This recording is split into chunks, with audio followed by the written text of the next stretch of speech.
Hello, Code in Place. My name is Mikhail, and this is my final project. Let's start. I created this program in order to analyze the COVID-19 cases in the USA.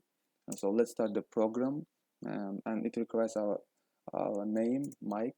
We get the following 5 instructions. For instance, I am interested in the state with the highest and lowest number of deaths in the USA. That will be instruction number 2.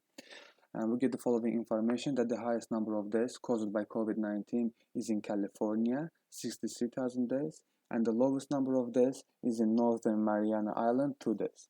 Then, do I want to leave? No, pressing enter. And next, I want to create a bar graph illustrating the number of deaths in different states. That will be instruction number 1.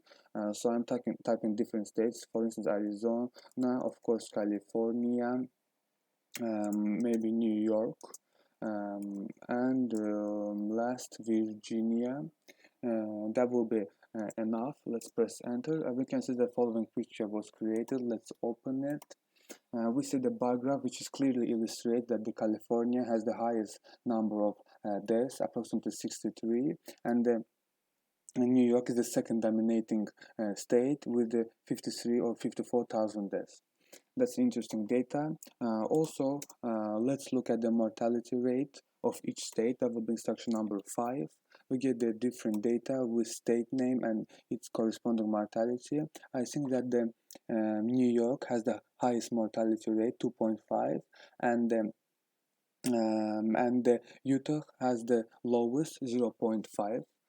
Let's look at the last instruction, which is the most infectious city in each state. That will be instruction number 4. We get the state name, city, and the corresponding cases. I think that the Los Angeles has the highest COVID cases, which is more than 1 million. Yep. And that's all. Thank you very much, Code in Place. It was a pleasure to learn. Bye, everyone.